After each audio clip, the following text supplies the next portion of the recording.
Tajb għana ieħor darba mill-ittra ta' Ġagbu, ittra prattika ħafna għall-għajxien tagħna bħala disċipli ta' Sidna Ġesu Kristu.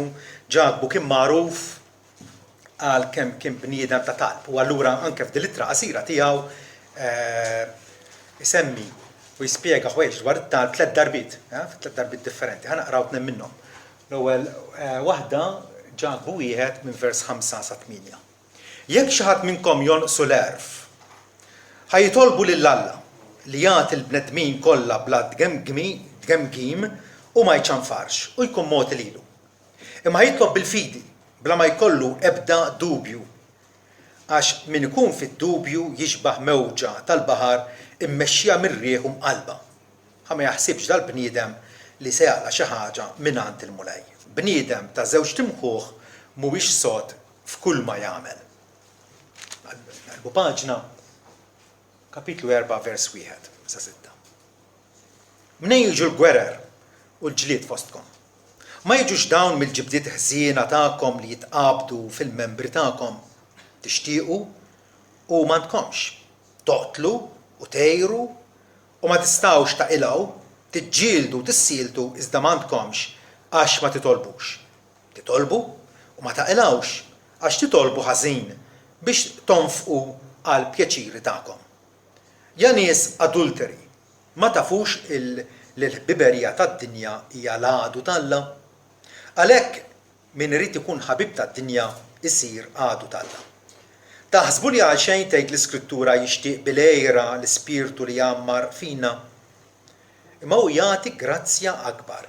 Għalhekk hu jgħid Alla jiqfilhom lis-supervi, imma jagħti grazzja lill-umli. Ħajbirek il-mulej il-kelma tiegħu. Amen. Huwa diskors familjari u popolari fostna li nħobbu ninkoraġġixxu xulxin billi ngħidu itlob għax il-mulej jisimak. U veru, rridu naffermaw li Alla għandu widneħ miftuħa għall-għajta tal-fidili tiegħu. Nafu wkoll li Alla mhuwiex xi ġini illi nitolbu xi ħaġa u abrakatabra din il-ħaġa titfaċċa qudiemna. Dak huma ħrejjef ta' min m'għandux jagħmel. Aħna nafu li Alla jrid fuq kollox illi inrawmu relazzjoni ħajja miegħu. Illi nimxu qudiemu fl-umiltà, li nħobbu l-ġustizzja, illi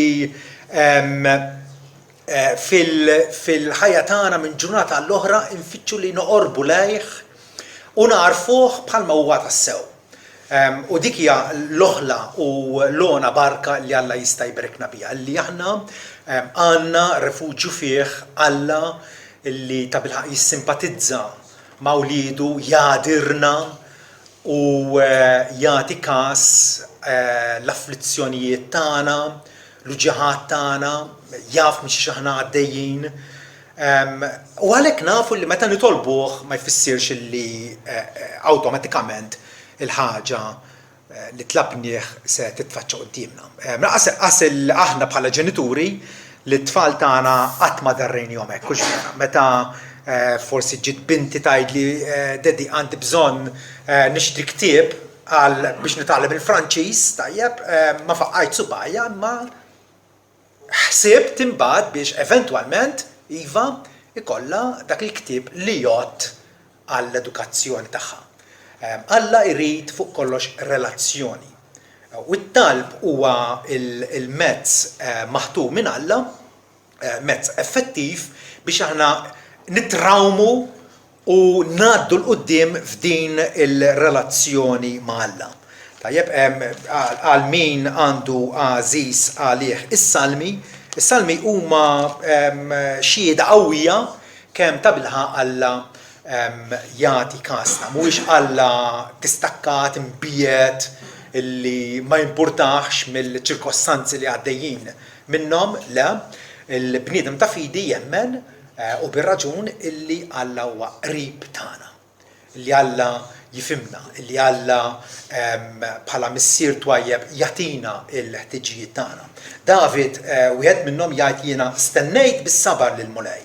U hu miel lejja u sema l-għajta tiegħi.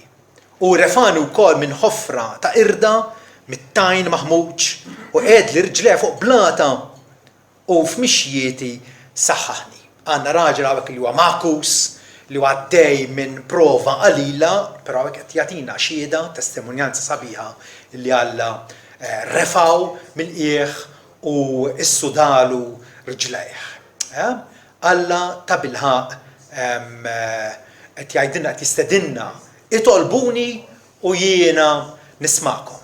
U jismana ħafna drabi preċiżament kif inkunu tlabnieh. Kif ikunu tlabnieh. Ġakob il-patriarka meta kien sejjer lura lejn il-Kanan wara emigrazzjoni ta' xi 20 sena, tajjeb u kien se jiltaqa' ma' ħuh Eżaw u kien beżan u ansjus u mqatta' fih innifsu il għaliex il-memorji ta' dari reġgħu ġew lura ruxmata qudiemu u allura kien qed iħossu insikur ħafna u li kellu bżonn il-protezzjoni tal-Alla. U f'lejla minnhom meta kulħadd kien raqad u irtira għal-lejl għandna din il-ġrajja fejn Ġakob baqa' waħdu. Kulħadd qiegħed fit-tinda tiegħu rieqed u Ġakob baqa' waħdu u raġel qatt jissara miegħu sa filgħodu. Wrestling. Min ħajjeleb minnhom, Ġakob jew dan ir-raġel. U x'ħin il-raġel ra li ma jistax jirbaħ lil Ġakob, messlu l-aksa ta' koxtu u l-aksa ta' koxtu tfekket u jissara miegħu. U r-raġel qal ħallini mmur għax qed jiżbaħ. Daxa misterjuż minnu dan ir-raġel. Għana sejħu teofanija, dera ta' Ġesu Kristu qabel l-inkarnazzjoni tiegħu tajjeb biex jikkomunika ma' niesu. U Ġakob wieġbu ma nħallikx tmur jekk ma tberiknix, mela f'din is-sara u t-talb ħafna drabi huwa serrija, l-Apostol Pawlu jiddeskrivi hekk.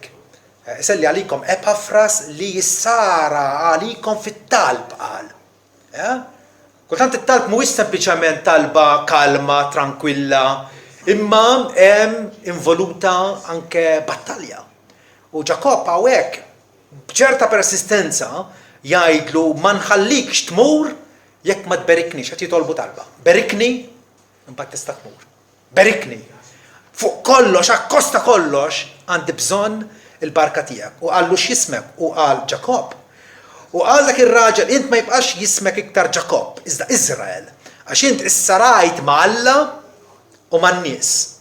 U għelibt. U Ġakob saqsieħu qallu ejd li nitolbok x'jismek. U qal għaliex tistaqsini jismi. U birku hemmhekk. U birku hemmhekk. Għandna dan l-inkontru bejn il-ħallieq u l-ħlejqa u il-mulej iħalli lil Ġakob raġel dajjef jirbaħlu. Dak huwa t-talb. Ġakob kien qed jgħidu berikni, berikni. U birku hemmhekk, waħda mill-sentenzi osra mill-aktar sinifikanti. Ġakob semma dak il-post Peniel għax rajt l-Alla wiċċ imwiċċ u baqgħet imħarsa ħajti. Hawnhekk għandna ħanidok il-qofol tat-talb. Meta aħna niltaqgħu mal-Alla, meta naraw wiċċ imwiċċ blajnejn tal-fidi. ċertament Alla iva Ġakob talbu biex ibirku għandna tweġiba sabiħa immens u birku hemmhekk. Jekk nerġgħu nduru għas-salmi hija mota imtennija kemm il-darba. Salm 10 vers 17 jgħidilna mulej int smajt ix-xewka tal-imsejknin. Int tejjilhom qalbhom u tiftaħ widnejk biex tisma'. Ejjew ikunu parisważi l-aħwa. Alla li sejħilna biex nirtu il-glorja eterna permezz ta' Ġesu Kristu. Alla huwa interessat minna. Alla huwa omnipotenti, huwa omniscienti u ta' bilħaq jisma' il-għajta ta' niesu. Għalhekk Alla dejjem jgħid il-manna nitolbu l-ħadd iżjed il-ħadd. Lal-Marija, lal-Qaddisin, lal-Anġli lilu. U Alla ta' awwali ma bħala li għandu l-ikbar imħabba lejna individwalment. Però Alla wkoll kapaċi iwieġeb it-talb tagħna, kapaċi jonoraħ bil-mod tiegħu. Ma jfissirx ma jkunx wieġbu, anzi ikun wieġbu aħjar billi nkunu pretendejna aħna.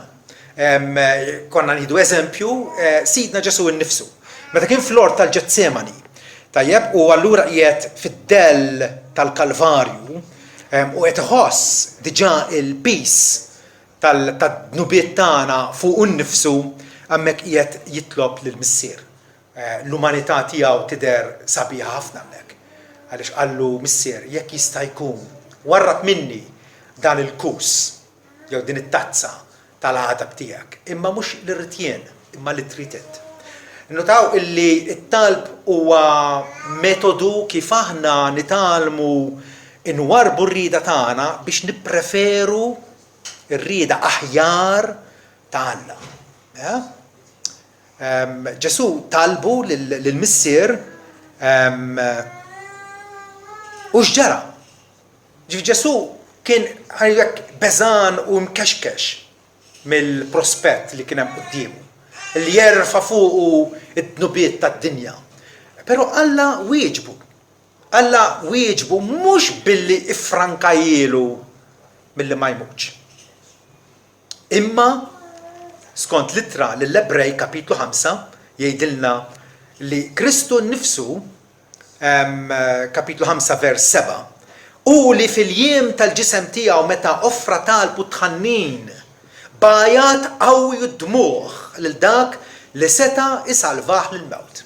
Alla l-Missier seta isalvaħ mill-mewt. Ġesu kien jafa ċara meta marru biex jarrestawh, għallhom illi hu seta isejjaħ issa stess leġjun ta' anġli jħelsuh. Alla seta isalvaħ mill-mewt kien mismuħ minħabba it-tjieba tiegħu. Kif kien mismuħ? Meta Ġesu lill-Missier qallu jekk jista' jkun warrab minni dan il-kalċi. Alla ħallih imut. Alla għaddih mill-mewt u ħarġu min-naħa l-oħra tagħha.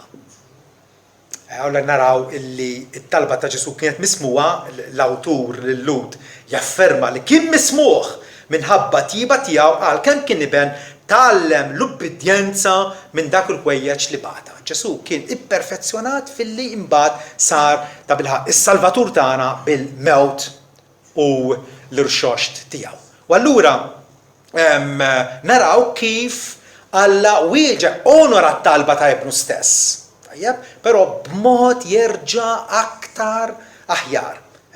Ġesu nnifsu kien qal aktar kmieni li jekk qamħa ma taqax fl-art u tmut, tibqa' weħida. Imma jekk tmut, tagħmel ħafna frott.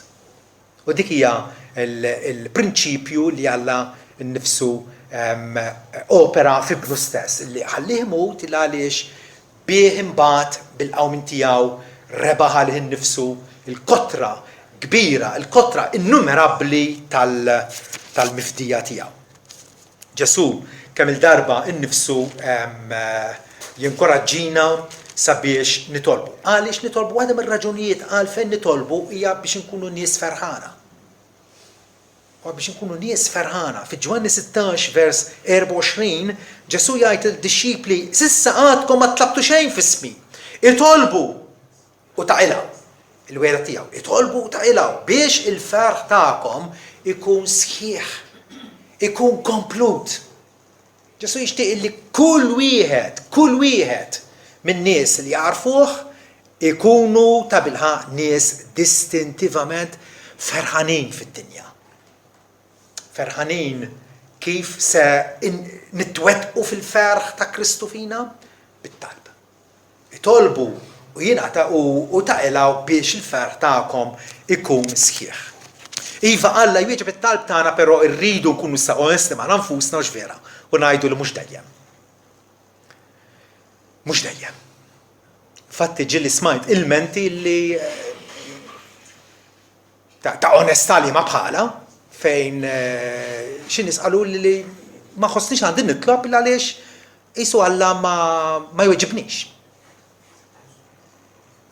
U Alla tajjeb li nagħmlu awtopsja fuq talb mhux mismuħ. Meta nsemmu awtopsja xi ħaġa kera x'ver għandek katavru. Dak il-katavru aħjar titfnu Però kultant ikun hemm bżonn li ssir awtopsja biex nkunu nafu r-raġuni. Għala dak miet. Għala m'għadux ħaj. U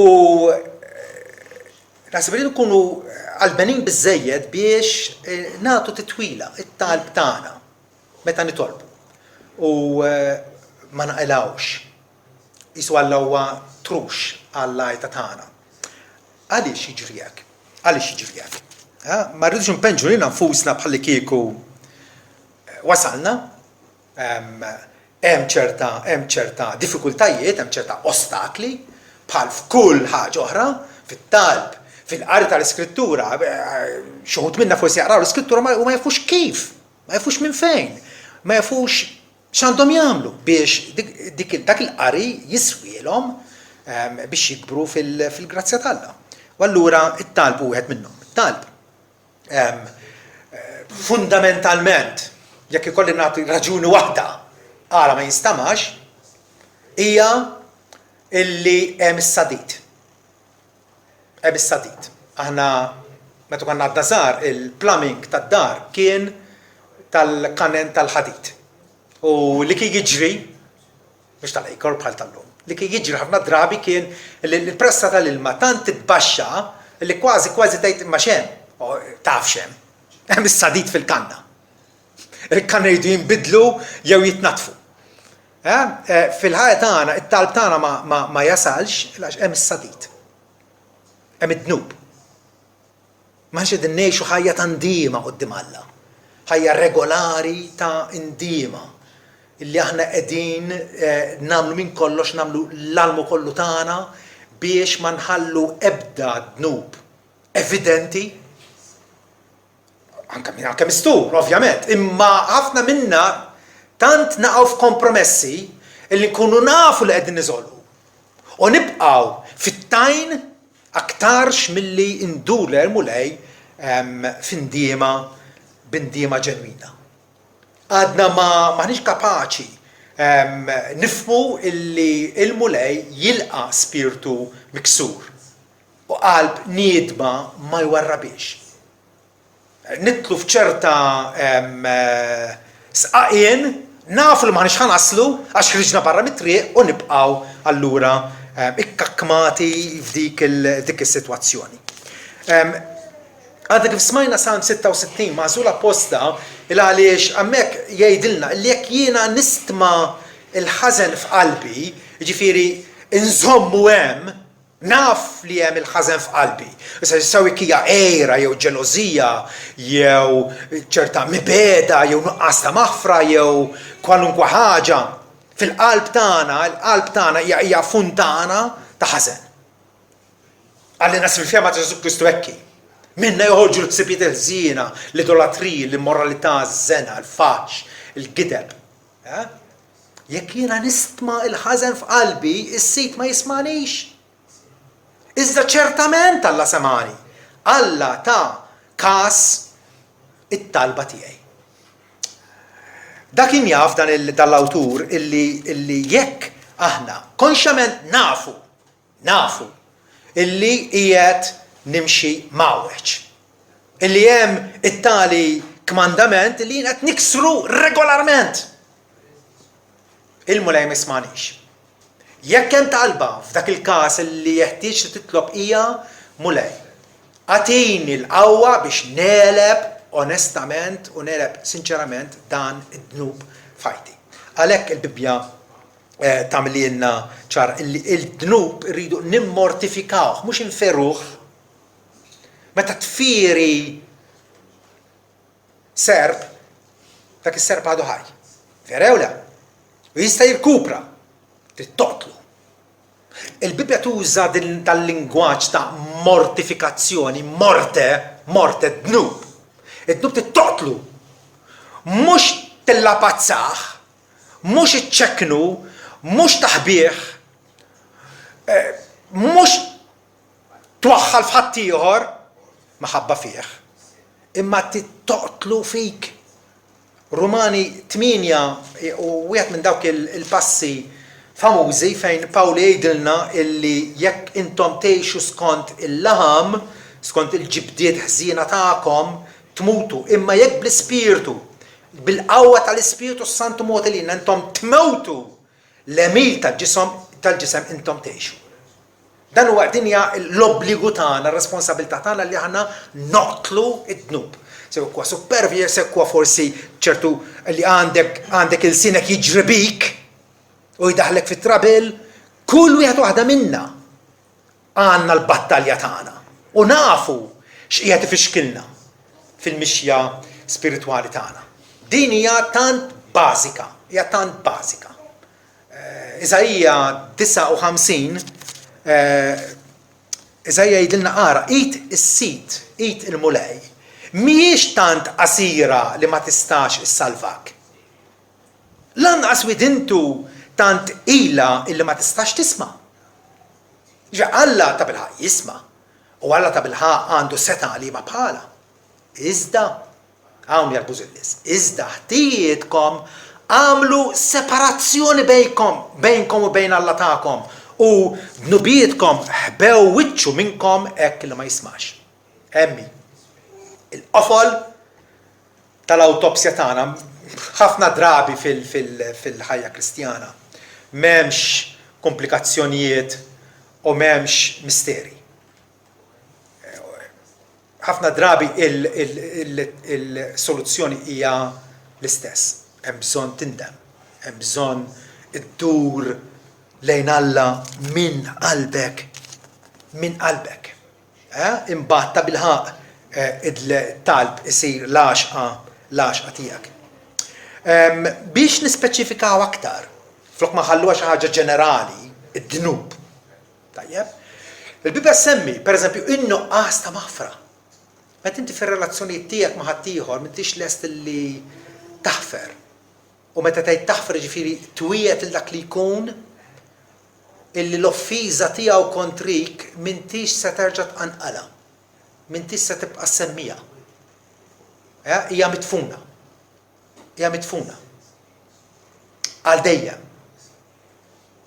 U dil-wieda tagħtiha onestament. Dak huwa l-obbligu tagħna. Imma sikwit aħna innigżu lil xulxin u nfakru il-ħtijiet tat-tali kontrina. Nibqgħu nfakruh. Dik mhix maħfra. Dik mhix maħfra. Ġesu inkoraġġina biex nitolbu l-missier aħfrinna d-djun tagħna bħalma aħna naħfru lill-midjunin tagħna.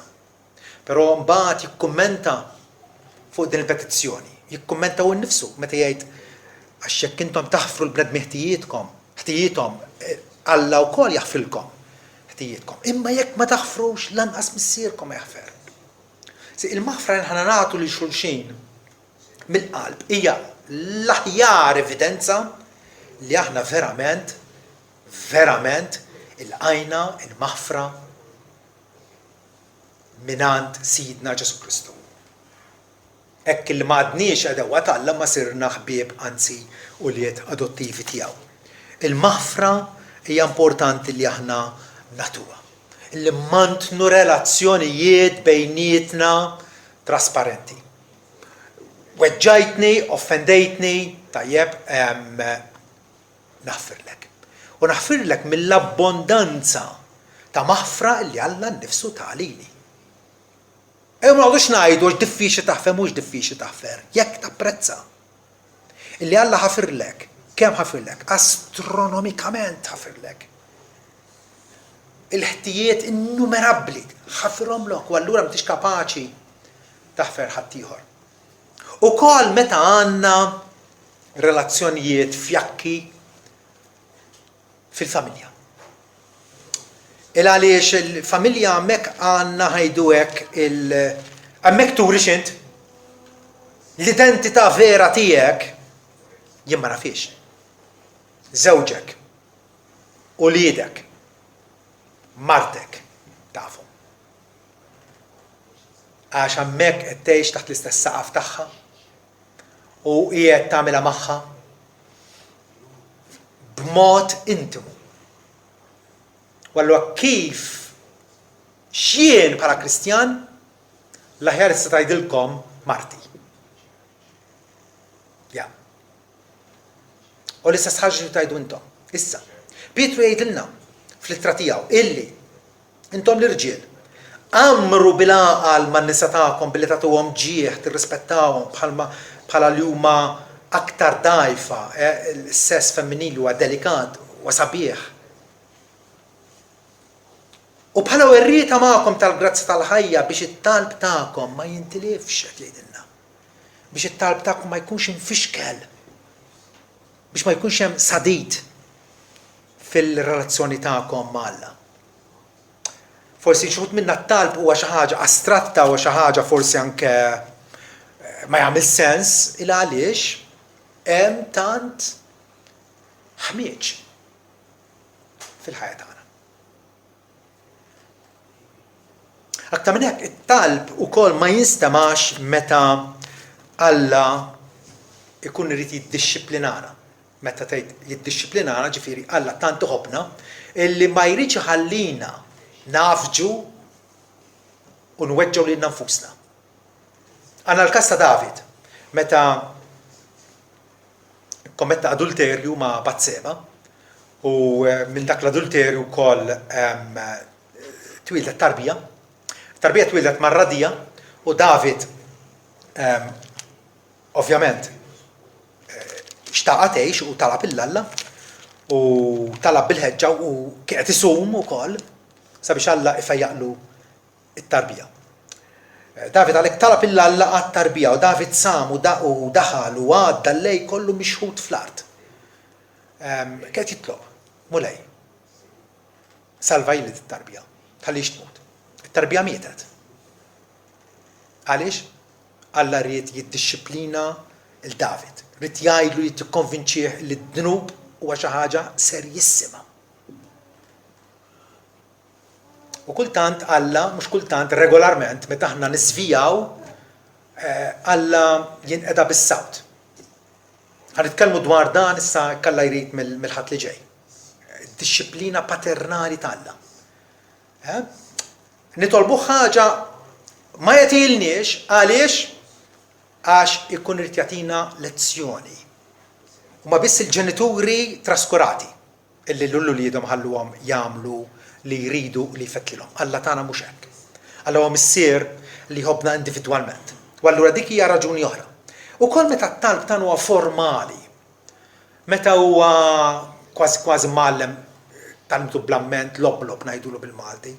Ħirex mill-fom, però ċertament mhux mill-qalb. Il-Farisej kienu jħobbu jitolbu hekk, u kienu jitolbu għax-show biex jimpressjonaw in-nies. Forsi ma nisbaljawx gravament bħalhom, però jridu noqgħdu attenti. Ara x'qalilhom Ġesu f'Mattew 23. Fejdulhom ħażin għalikom jekk gwaj għalikom skribu Farisej ipokriti, għaliex intom tibilgħu id-djar tar-romol. U b'turija biskuża tagħmlu talbiet twal għalhekk tieħdu l-akbar kundanna. Qegħdin jibdew bit-talb biex jagħtu faċċja ta' reliġjożità quddiem ħadd ieħor meta qalbhom kienet imbeda minn anzi kienu ħallelin għax kienu qed japprofittaw ruħhom mir-romol. Qegħdin imutu pereżempju morru għandhom ħalli ġidek il-tempju, ħalli fidejna ħana nidħosib aħna. Kif jiġru wkoll f'pajjiżna ovvjament minn ħafna assisin. Ma din hija rukaża u x'vera. Meta xi ħaġa tant qaddisa bħal mija t-talb inwaqqawha għal eżerċizzju formali biex nimpressjonaw il-ħadd ieħor. Ovvjament hemmhekk Alla ma jismanix. Thomas Brooks, il-Puritan jgħid talbiet kiesħa dejjem jiffriżaw qabel ma jaslu l-ġenna. Nifhmuha. Dejjem jiffriżaw qabel ma jaslu l-ġenna. Il-proverbji ta' Salamun hemm diversi tfakkiriet dwar it-talb. Waħda minnhom tajt min idawwar widintu biex ma jismax il-liġi imqar it-talb tiegħu jkun mistkerraħ. Jekk inti il-liġi tal-Alla ma tħobbiex bħal dak is-salmistajiet illi jiena nitaxxaq fiha lejl u nar u nimmedita fiha l-ħin kollu, hekk għandu jkun. Għax hija l-gwida għal ħajjitna, Però min idawwar idintu biex ma jismax il-liġi ma għar it-talb tiegħu. Ikun mistkarraħ, ovvjament. Għaliex? Għax qegħdin ngħidu illi Alla jrid relazzjoni. Mhux xi ħaġa awtomatika bejna u bejnu, imma relazzjoni. Ukoll allura meta nitolbu b'nuqqas ta' fidi jew bid-dubju. Bid-dubju. Ġabu ma sibx li seta' jispjega ħin aħjar meta jgħid jekk xi ħadd minnkom jonqsu joħobba ħallija blank hemmhekk u jgħid jonqsu l-erf li hija waħda mill-neċessitajiet kbar tal-ħajja tagħna. Li mit-tarif li għandna mill-iskrittu kif ħadmu għandek bżonn l-erf minn Alla. Ħafna minna għandna bżonnu da. Imma għamel hekk jekk xi ħadd minna jonqsu dash imla hemmhekk x'jonqsok. Tista' tkun kwalunkwe ħaġa. Kwalunkwe ħaġa tajba Alla jagħtihilek. Però jgħidilna ħajitlob bil-fidi. ċoe perswas, konvint li Alla se jisimaw. Bla ma jkollu ebda dubju, min ikun fid-dubju jiġbaħ mewġa tal-baħar immexxija mirriħum qalba ma tax fejn sejra. Inkostanti. Il-fidi hija l-assigurazzjoni li Alla ta' bilħaq se jisma' l-ħajta tiegħi. Mingħajr fidi impossibbli toġob il-Alla, vera?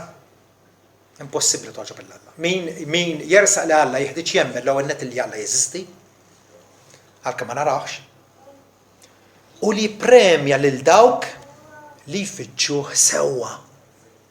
Mhux dawk li jfittxuh ta' kafkaf, meta jaqblilhom, meta t-temp ikun favorihom, meta ċ-ċirkostanzi huma lixxi, le. Lil dawk li jfittxuh sewwa. Alla jippremjhom. Alla wkoll ma jismax it-talb tagħna biex inkomplu b'dil-awtopsja utli li qegħdin nagħmlu hija meta aħna nitolbuh b'attitudni mhux xierqa. B'nuqqas ta' umiltà. Il-poża, il-posture adatta dejjem quddiem Alla hija l-umiltà. Jekk imqar is-serafini fis-smewiet jagħtu wiċċhom quddiem Alla biġġwin ħajhom. U kontinwament jgħidu qaddis u għall-Mulejala tal-Eżerċiti. Kemm aktar aħna li maħna xejn li f'trapp u rmietu ġvera. L-umiltà. Ġesu jirrakkontalna storja, aħna nħobbu nsejħulhom paraboli, storja bil-lezzjoni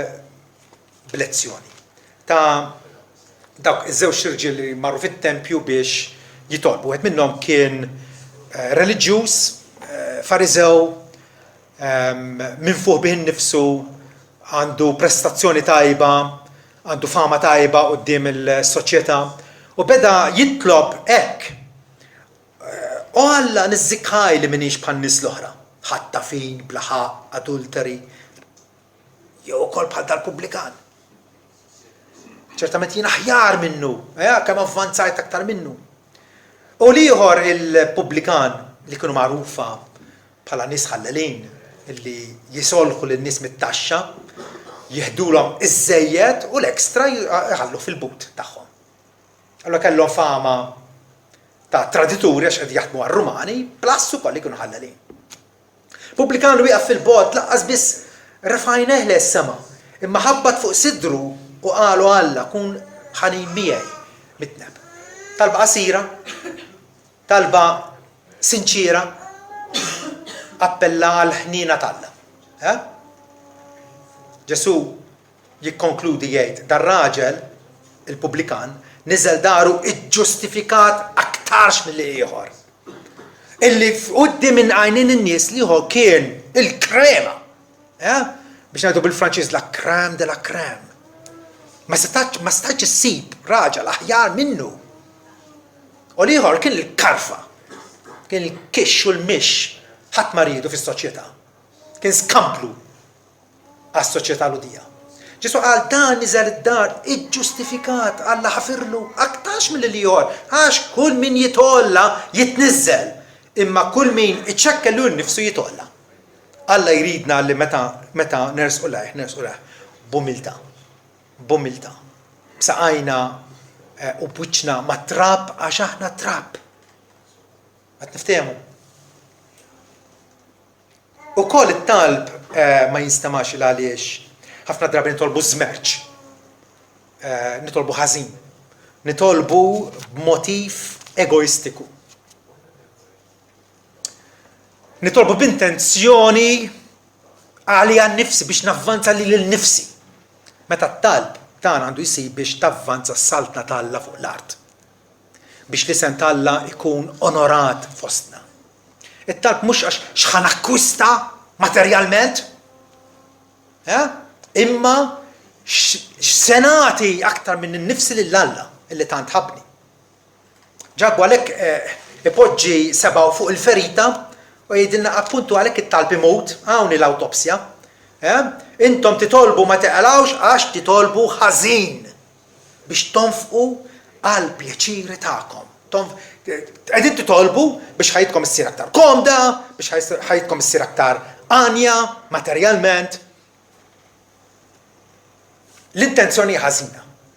L-intenzjoni ħażina. Ċertament iridu nitolbu ħilla Ġesu nnifsu għalilna għatina llum il-ħobża tagħna ta' kuljum. Il-ħobża tagħna ma jfissirx maħżen ta' deb. Hija ħobża għal ġurnata tal-lum. U għadha neġu nitolbu l-istess. Il-ħobża għal ġurnata tal-lum. Dak huwa biżżejjed. Alla ċertament ma jridix nkunu nies rejba, ambizzjużi għalina nfusna. Mhux vera. Anzi, rridu nifhmu li aħna mitna ma' Kristu biex ngħixu miegħu. Mitna ma' Kristu, tfidna miegħu, irxuxtajna miegħu. U allura meta t-talb ma jsirx skont il-volontà ta' Alla, kif jgħidilna Ġwanni l-Apostlu, ovvjament,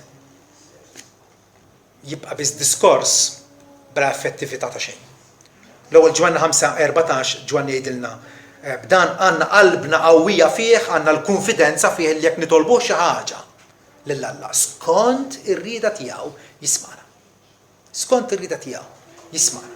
Għalhekk importanti nkunu nafu x'fiha l-Iskrittura biex nitlob skont ir-rieda tal-Alla. U jekk aħna nafu li jismana f'kull ma nitolbuh, nafu li aħna għandna l-ħwejjeġ li tlabni hemm hija l-fiduċja. Illi titolbu lill-Alla, taf li qed titolbu skont ir-rieda tiegħu, għaddi mentalment il-missierna minn moħħok u tara li dawk ir-rikjesti kollha, 6 rikjesti, kollha huma onorabbli għal Alla. Kollha jsebħuh lill-Alla, kollha jigglorifikawh.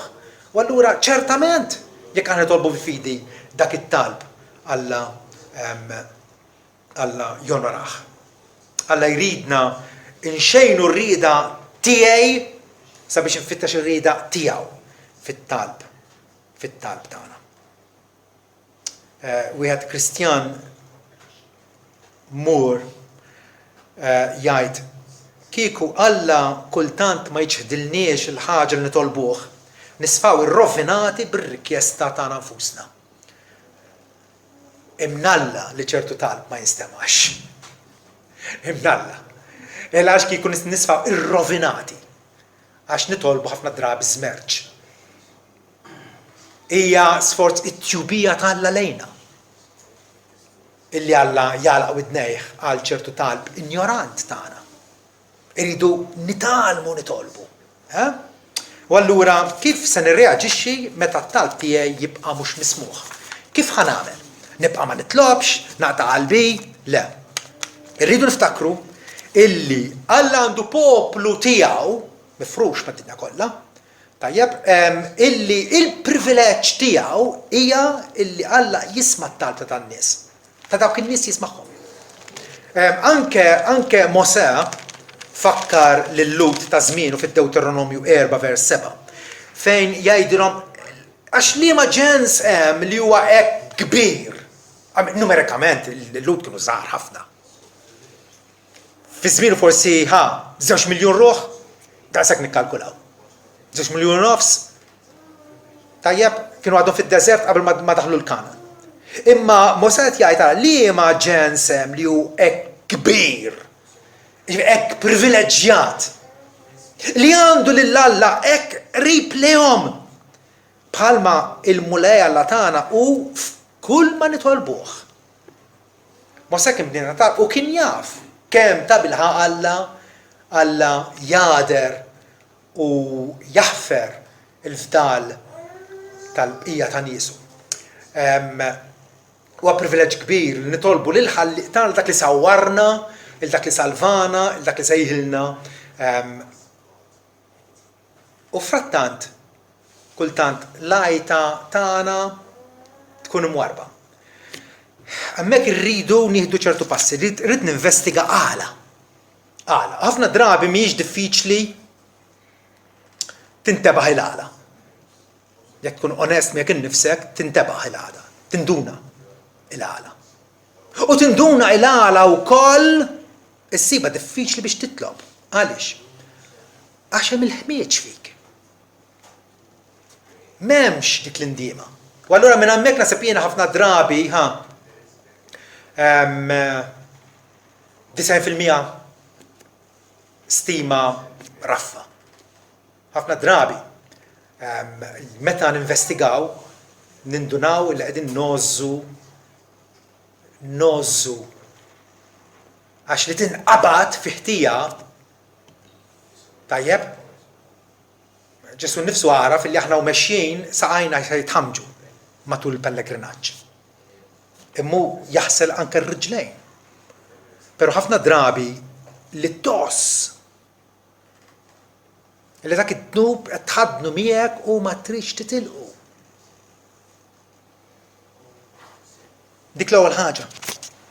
Rridu wkoll narfu illi għandu mnejn Alla jridna nippersistu fit-talb. Mhux jismani, allura x'inhi s-soluzzjoni? Kompli jitlob. Kompli jitlob. Impressjonanti ta' bilħaq. Kemm Ġesu sammar dan il-punt. B'diversi modi, f'diversi okkażjonijiet jgħidilna biex aħna ma naqtawx qalbna fit-talb. Mhux qed Alla nkejjus. Alla mhu nkejjus xejn. Aħna nkejjusi, nħobbu nagħmlu diffiċli xulxin. Alla għandu l-iskopijiet tiegħu, Alla ma jagħtinix il-ħaġa, il-barka immedjatament. Però nifhmu din l-ewwel ħaġa, rridu nippersistu fit-talb. Mattew 7, vers 7, Ġesu jgħid itolbu jingħatalkom fittxu issibu ħabtu jinfetħilkom. Smajtuha. Meta nnutaw illi kull dar ma kull pass qed issir aktar gravi, pereżempju jekk jiena nimmaġina għaddi ngħix id-dar Tommi u nitloba xi ħaġa, ma tini biċċa ħobs. Qed tifhem? U titlaq minn idea tmur fil-kċina ddellik biċċa ħobs bil-butir u tippreżentaħ fuq plattina. Itolbu jiena tagħhom. Ma kultant ommi kienet tgħidli mur fil-kċina inti.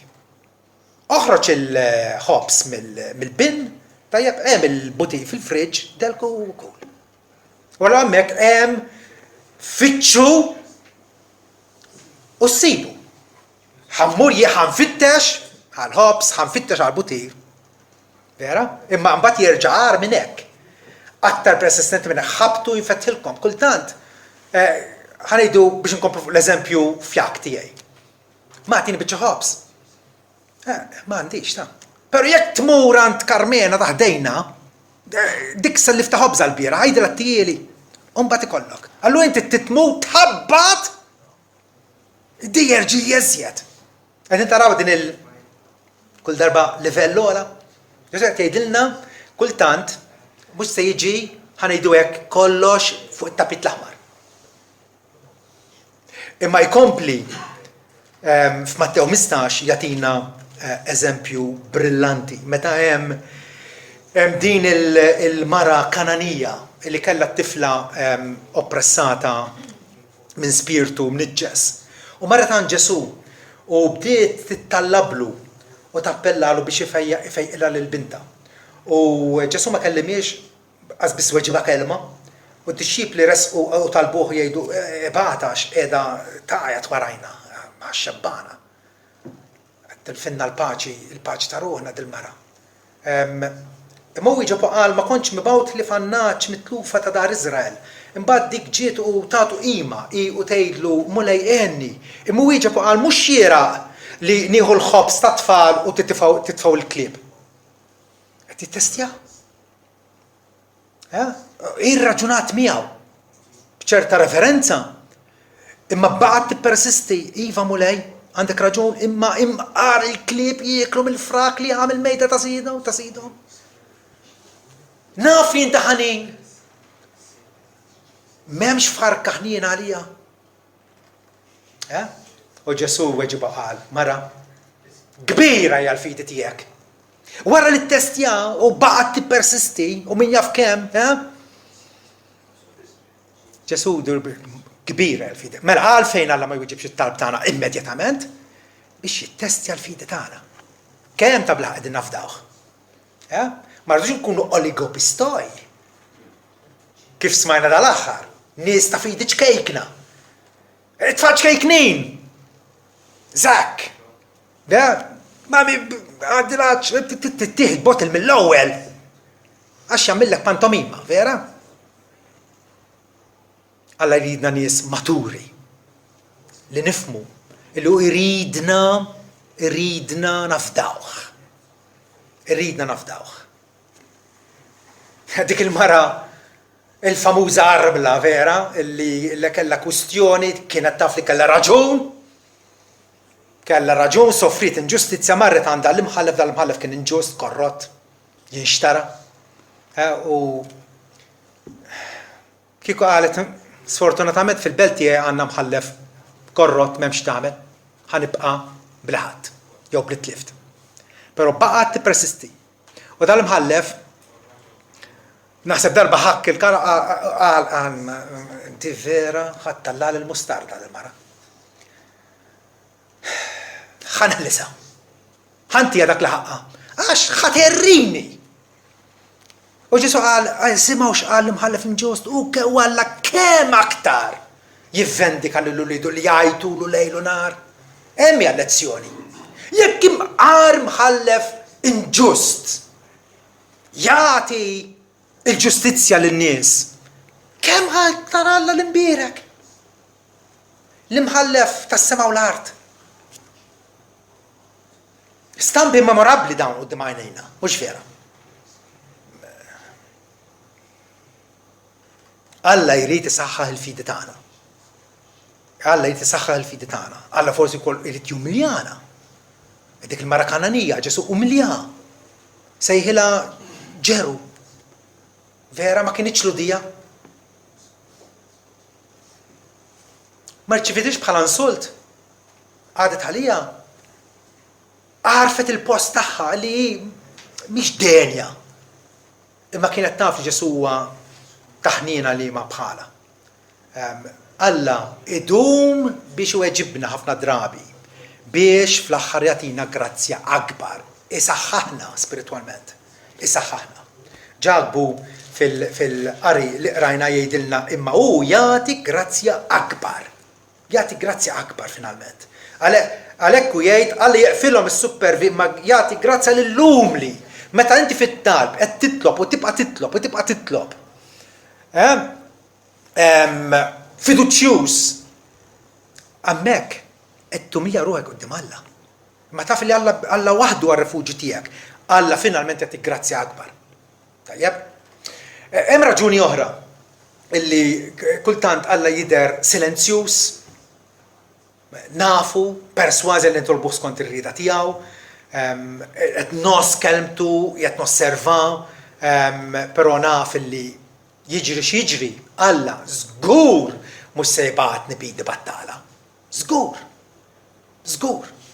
Kull għotja tajba u kull donazzjoni ġejja mill-għoli mingħand il-missier tad-dwar. Alla ġenerus u allura eventwalment Alla se jagħtini xi ħaġa. Jekk mhux l-ekwivalenti li tlabtu xi ħaġa aħjar, żgur. Żgur, xi ħaġa aħjar. Pawlu twaħlitlu xewka f'ġismu, ma nafux kienet. Hemm jgħid forsi kienet xi marda fil-vista ta' għajnejh, xi oftalmija jew xi ħaġa, ma nafux. Possibilment.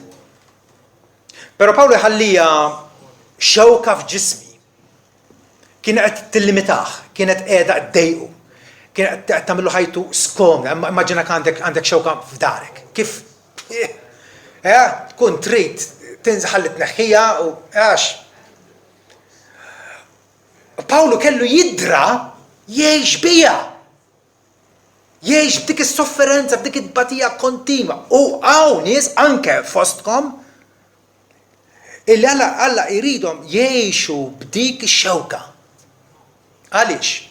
Alla għandu l-għanijiet misterjużi tiegħu. Għanijiet misterjużi. Fil-każ tal-Apostlu Pawlu, Alla ippermetta li jkollu dik ix-xewka. Għaliex? Għax li kieku Pawlu kien jitkabbar. Tant ingħata rivelazzjonijiet u tali mingħand il-Mur biex jgħaddih lilna. Sansita darba kien maħtuf fil-ġenna u sema u raħ wejjeġ għalli m'għandix permess ngħid. Tistgħu timmaġinaw? U Pawlu jgħidha biex ma nitkabbarx bir-rivelazzjonijiet li ngħatawli. Ingħatatu dik ix-xewka. Tippruvax tifhem il-modi jittalla. Alla qed jitratta miegħek personalment, individwalment, jaf eżattament x'għandek bżonn. Jaf meta jagħtik, jaf meta jiġħadlek, però ċertament se jagħtik aktar milli titolbu. Aktar milli titolbu. Efesin 3:20 issa lil dak li kapaċi jagħtina aktar, wisq aktar minn dak li aħna naħsbu jew nimmaġinaw lilu tingħata l-glorja permezz ta' Kristu fil-Knisja tiegħu issa u għal dejjem. Amen. Amen.